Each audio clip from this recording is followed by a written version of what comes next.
Just before we start the video, I want to thank all of you guys for the support on my channel this past year as we head into the new year. If you want your takes on future hot take episodes, I'll be making a post on my YouTube community tab from now on, and you'll be able to submit your takes in the comments section through there. With that said, thank you all again, and let's get into it.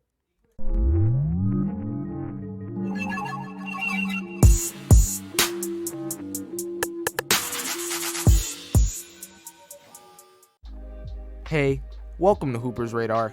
Just before the year ends, and as my New Year's gift to all of you, I present to you the long-awaited NBA Hot Takes Episode 2. I just want to note that because this video was supposed to be made a while ago, some of the takes on here are takes that were submitted prior to the NBA season starting. So do what you want with that information, and let's begin. Now for our first take, this user decided to have their name taken now and not be shown, and he said Kobe would absolutely demolish MJ in any situation. Now it's very reasonable to understand why he had his name taken now.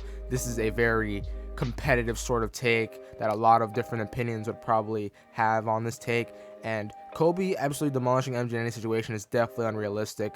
You know, we're talking maybe 1v1s, 3-point contests, maybe both of their teams, the Lakers and the Bulls, facing in the playoffs and championships, and all of this never happened, and we got nothing ever close to it.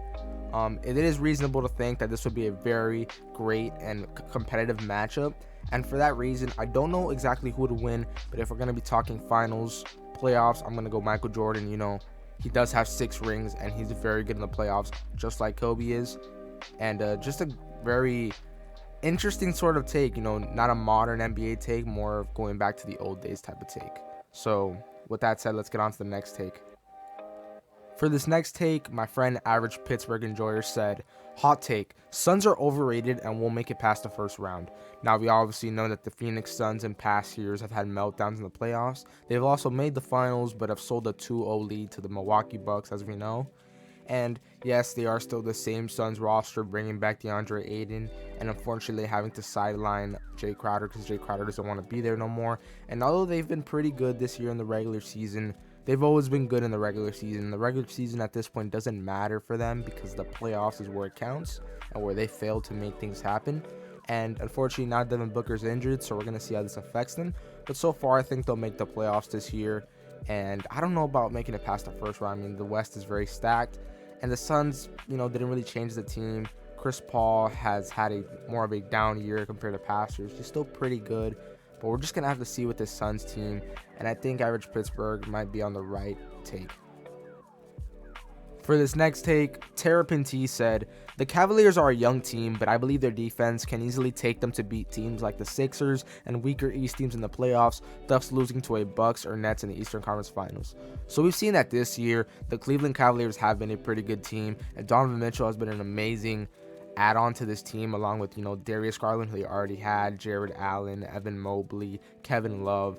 They just have, and Isaac Okoro too, they just have a nice team, nice, very deep team, and they're still very good defensively. I mean, they have arguably a top 5 front court in the NBA for defense, and Jared and Evan Mobley, and they've been very good. I think the Cavaliers can honestly surprise a lot of teams in the Eastern Conference. The only team I think they can't get past is the Milwaukee Bucks. I mean, they have Giannis. Whether Chris Middleton is healthy or not, you can never count out a team without Giannis. And the Nets have been amazing lately. You never count out an offensive duo, the offensive juggernaut that Kevin Durant and Kyrie are together, and then Ben Simmons anchoring that defense. Nick Claxton's been great. So I don't know, you know, the Cavs can definitely do damage, but I think one team they could definitely have trouble against is the Milwaukee Bucks. Oh, and the Boston Celtics. Can't forget the Celtics. But yes, the Cavs are a very good team defensively, and they can easily upset, I think, any team when it comes to playoffs. For this fourth take, MJF said, of the 4 best young guards, Hero, Maxey, Poole, and Simons will prove to be the only one ready to be a second/third option. Bonus, Poole won't get any better. So, yes, these are 4 of the most promising young guards. Simon has been looking like a second or third option this season, obviously going back and forth between Jeremy Grant, because Jeremy Grant has also been putting together a very great season alongside Damian Lillard. So Simons definitely has been promising and has been looking to be a second, third option on the Blazers. His other take, Poole won't get any better. I don't know about that one. Obviously, you know, when Stephen Curry is playing, Poole isn't at his best because he has to share the court with Steph, and Steph, you know, does take most of the shots, averages the most points on his team, and is just the main vocal point of his team. But now that Curry's been out, Poole has been balling, And the take that Poole won't get any better is crazy when Poole is still very young and Poole has been balling in the last couple games. For our last take, Opal hashtag Shaden Sharp said, hot take, Ant will average 23 to 24 points per game, getting most improved player. So Ant has been averaging about 22 points per game on the season, has been actually very good.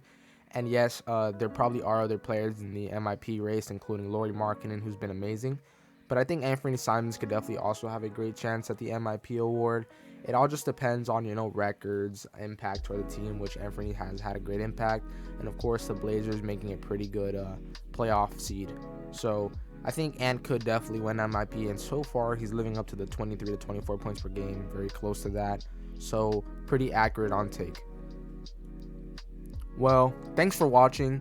I hope you guys enjoyed this episode. Please stay tuned for more, and please make sure to like and subscribe to stay on the radar for all things basketball.